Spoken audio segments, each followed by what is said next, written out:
Oke, assalamualaikum warahmatullahi wabarakatuh. Eh, Kami dari kelompok 2 dengan mata kuliah Bisnis Informatika, kami ingin mempresentasikan tentang finansial teknologi atau vintage. Oke, next slide. Kami di sini terdiri dari 6 orang, yaitu ada Adi Maswati Suryadi Wijaya, yang kedua ada Bintang Mahaputra Ramadan, dan yang ketiga ada Dwiki Saputro, dan keempat yaitu saya sendiri Ferdian Nugraha, dan yang kelima ada Iputu Hari Waisnawa, dan yang keenam ada Muhammad Rafli Prasaka. Oke, next slide. Oke, di sini kami terdapat tujuh jenis konten, yaitu ada pengertian, manfaat, jenis, dasar hukum, perkembangan vintage, ciri-ciri vintage, dan contoh vintage. Oke, next slide.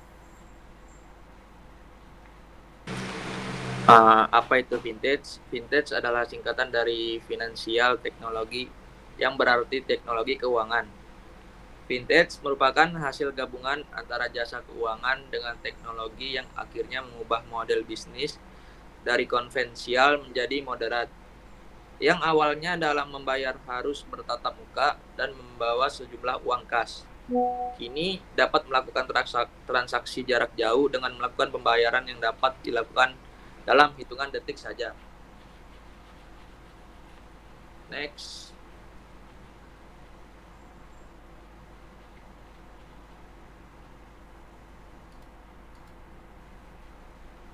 Oke, manfaat vintage. Yang pertama ada mempermudah transaksi keuangan. Yang kedua ada akses pendanaan lebih baik. Yang ketiga meningkatkan taraf hidup masyarakat.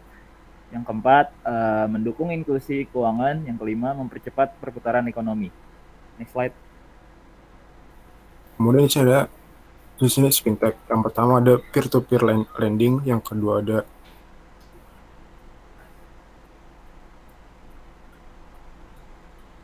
crowdfunding, yang ketiga ada e-wallet, yang keempat ada microfinance. Kemudian selanjutnya ada yang kelima payment gateway, yang keenam ada investasi, yang ketujuh ada bank digital. Dasar hukum fintech. Penerapan fintech di Indonesia telah diatur oleh pemerintah melalui penerbitan regulasi Bank Indonesia seperti di bawah ini. Surat Edaran Bank Indonesia nomor 18/12 DKSP 22 DKSP mengenai penyelenggaraan layanan keuangan digital. Peraturan Bank Indonesia nomor 18/17 PBI 2016 mengatur segala hal terkait uang elektronik. Peraturan Bank Indonesia Nomor 18/40 PBI 2016 menetapkan penyelenggaraan pemrosesan transaksi pembayaran. Lanjutnya.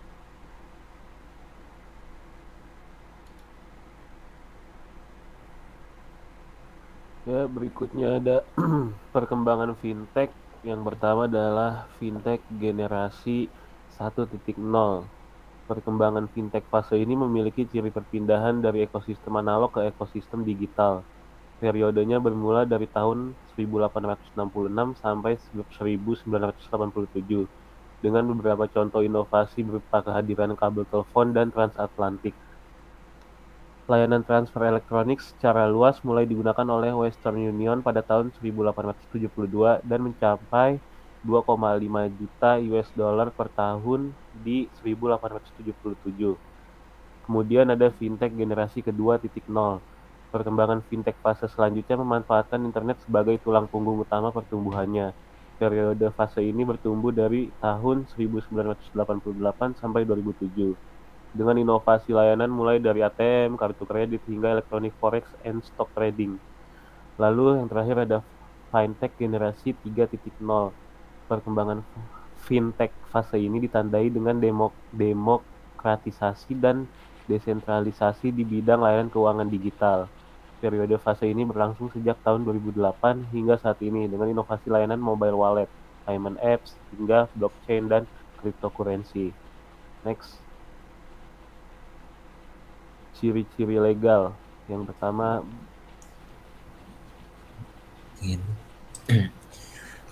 Ciri-ciri vintage legal yaitu berizin terdaftar OJK, informasi perusahaan jelas, dan biaya yang dibebankan sesuai dengan OJK.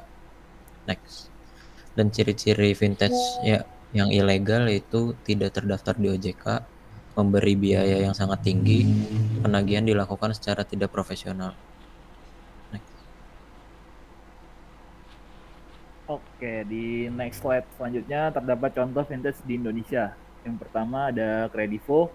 Kredivo adalah contoh vintage di Indonesia dengan konsep pinjaman tanpa kartu kredit dengan proses pendaftaran serta pencairan dana yang cepat. Startup pinjaman online ini menawarkan kemudahan dalam berbelanja tanpa kartu kredit di beberapa situs e-commerce dan gerai populer seperti gerai gadget dan elektronik, fashion, perlengkapan rumah hingga gerai yang menawarkan jasa. Biasanya Kredivo ini dia mempunyai syarat yaitu mempunyai KTP atau 17 tahun ke atas dan per bulannya penghasilan yang tetap di atas 3 juta. Untuk OVO, contoh vintage di Indonesia berikutnya adalah OVO yang biasa dikatakan menjadi kompetitor kuat bagi GoPay. Saat ini banyak perang cashback antara OVO dan GoPay di beberapa merchant di Indonesia. OVO berada di bawah Lipo Group dengan Albert. Cakupan layanan OVO ini juga telah diperluas meliputi pay later atau untuk transaksi di Tokopedia dan pinjaman modal usaha, dan semua layanan ini telah mengantongi izin dari OJK atau Otoritas Jasa Keuangan. Next slide. Yang ketiga terdapat Dana. Perusahaan ini merupakan layanan keuangan digital yang berbasis di Jakarta di negara Indonesia dan didirikan sejak tahun 2018.